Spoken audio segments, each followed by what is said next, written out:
इस प्रोग्राम में हम आपको ये बता देंगे कि ये स्टार सिंबल्स यानी इसे अंग्रेजी में एस्ट्रिस जो कहते हैं कैसे प्रिंट किया जाता है कुछ कंडीशंस कंसिडर करके। तो सपोज हमें 15 स्टार्स प्रिंट करना है, टोटल 15 स्टार्स, और हमें हर लाइन पे केवल 4 स्टार प्रिंट करना है। तो पहले लाइन पे क्या करेंगे, हम one at a time 4 star print करेंगे। अगले line one at a time 4 star, अगले लाइन भी one at a time 4 star. तो क्या हो गया, 4 × 3 12 हो गया, बच गए केवल 3 स्टार्स। तो लास्ट लाइन पे केवल 3 स्टार्स होगा। तो ये प्रॉब्लम ऐसे पैटर्न प्रिंट करने के लिए हमें कुछ लॉजिक बना के प्रोग्राम बनाना है। तो हम क्या कर रहे हैं, सबसे पहले एक वेरिएबल डिक्लेयर कर रहे हैं शॉर्ट, जिसका डेटा नाम है टोटल। तो ये वेरिएबल हमें ये वैल्यू स्टोर करेगा कि हमें टोटल कितने स्टार्स प्रिंट करने हैं। अगले लाइन पे हमें अगला वेरिएबल का नाम है पर लाइन, जिसमें हमें ये पता चलेगा कि हर लाइन पे हमें कितने स्टार प्रिंट करने हैं।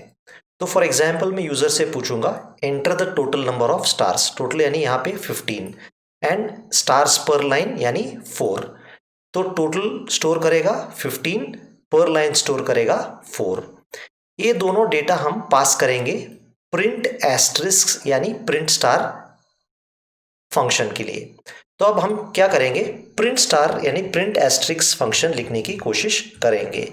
अगर आप प्रिंट एस्ट्रिक्स देख रहे हो, ये है रिटर्न टाइप वॉइड, यानी ये फंक्शन कोई वैल्यू रिटर्न नहीं कर रहा है और दो वेरिएबल एक्सेप्ट कर रहा है, यानी पैरामीटर्स एक्सेप्ट कर रहे हैं जिनका डेटा टाइप है शॉर्ट। तो अब हम क्या करेंगे, वॉइड प्रिंट एस्ट्रिक्स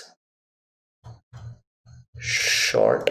ओके, हम एक वेरिएबल का नाम दे सकते हैं मैक्स यानी मैक्सिमम स्टार्स, और दूसरा वेरिएबल का नाम दे सकते हैं लिमिट यानी पर लाइन लिमिट कितना प्रिंट करना है। तो ये दोनों वेरिएबल्स हमने डिक्लेयर करके बाद हम अभी इसका लॉजिक लिख सकते हैं। पहला वेरिएबल हमें चाहिए इंट आई, ठीक है।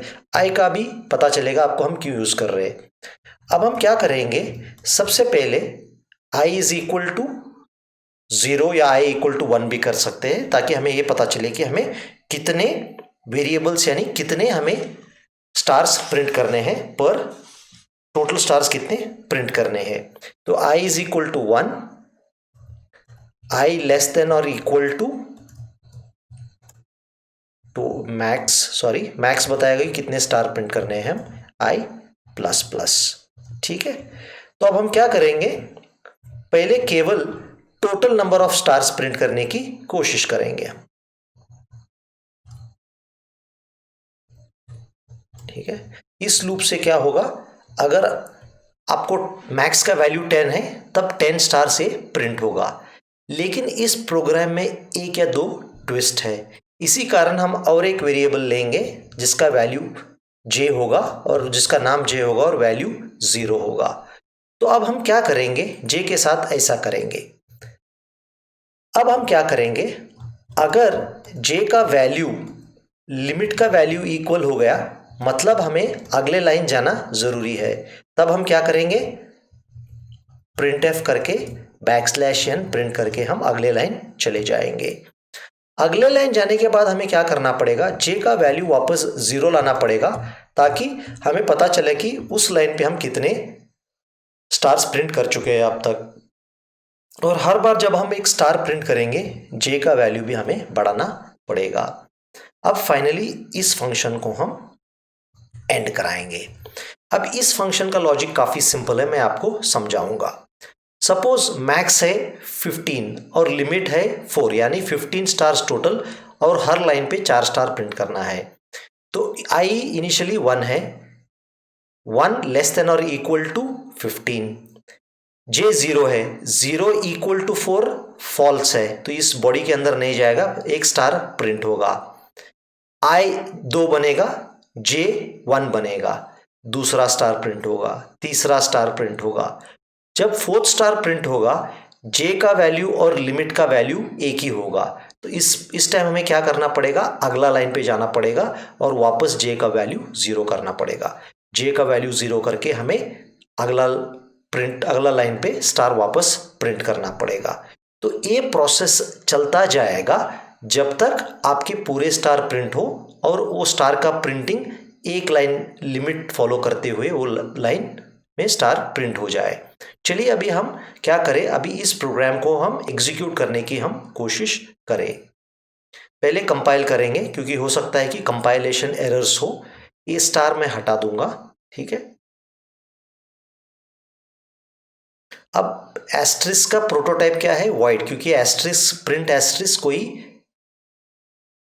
रिटर्न वैल्यू नहीं यूज कर रहा है या कोई वैल्यू रिटर्न नहीं कर रहा है। चलिए अब हम समझ लीजिए केवल 10 स्टार्स प्रिंट करना चाहते हैं और हर लाइन पे हम केवल 3 स्टार्स प्रिंट करना चाहते हैं। तो पहले लाइन पे 3, दूसरे लाइन पे 3, तीसरे लाइन पे 3 और लास्ट लाइन पे 1 स्टार प्रिंट होना चाहिए, ठीक है। अगर आप देख रहे हो मैंने जैसे लॉजिक बताया उसी तरह पहले लाइन पे 3 स्टार्स, नेक्स्ट लाइन पे 3 स्टार्स, थर्ड लाइन पे 3 स्टार्स, लास्ट लाइन पे 1 स्टार प्रिंट हो रहा है। क्योंकि टोटल नंबर ऑफ स्टार्स थे 10, हर लाइन पे केवल हमें 3 स्टार्स प्रिंट करना था। अब आप इस लॉजिक को ये आउटपुट देके आप समझ सकते हो। अगर आप देख रहे हो यहाँ पे I 1 है, J 0 है, 1 लेस देन और इक्वल टू 10, ठीक है, ये कंडीशन ट्रू है। तो J 0 है, क्या 0 इक्वल टू 3 है? नहीं है। तब क्या होगा, पहला स्टार प्रिंट होगा, I होगा 1 से 2, J होगा 1। तो वापस यहाँ आएंगे, 1 इक्वल टू 3 नहीं है तो दूसरा स्टार प्रिंट होगा, I होगा 2 से होगा 3, J होगा 1 से होगा 2, ठीक है। J हो गया 2, 2 इक्वल टू 3 अभी भी फॉल्स है तो यहाँ आएगा तीसरा स्टार प्रिंट होगा, I इक्वल टू 4, J बनेगा 3। जब J बनेगा 3, 3 इक्वल टू 3 ट्रू है तो कर्सर अगले लाइन पे यहाँ चला जाएगा, ठीक है। और उसके बाद J का वैल्यू हमें वापस 0 करना बहुत ज़रूरी है, क्योंकि अगर आपने J का वैल्यू 0 नहीं किया तो ये पूरा प्रोग्राम का लॉजिक गलत होगा, क्योंकि J 3 होगा और उसके बाद बाकी सारे स्टार्स एक ही लाइन पे प्रिंट होंगे अगर आपने J का वैल्यू वापस 0 नहीं करा दिया। तो ये स्टेप जो है काफ़ी स्टूडेंट्स भूल जाते हैं कि J का वैल्यू वापस रीसेट यानी वापस 0 करना बहुत ही ज़रूरी है। तभी आपको 3 स्टार एक लाइन पे प्रिंट हो जाएंगे और 3 स्टार प्रिंट होने के बाद अगले लाइन पे फ्लो यानी प्रोग्राम का लॉजिक बढ़ते जाएगा। तो आप क्या कर सकते हैं, अलग अलग वैल्यू देके इस प्रोग्राम को आप ट्रेस कर सकते हैं, यानी चेक कीजिए कि ये प्रोग्राम कैसा चल रहा है। आपको बड़ी आसानी से ये प्रोग्राम समझ में आ जाएगा।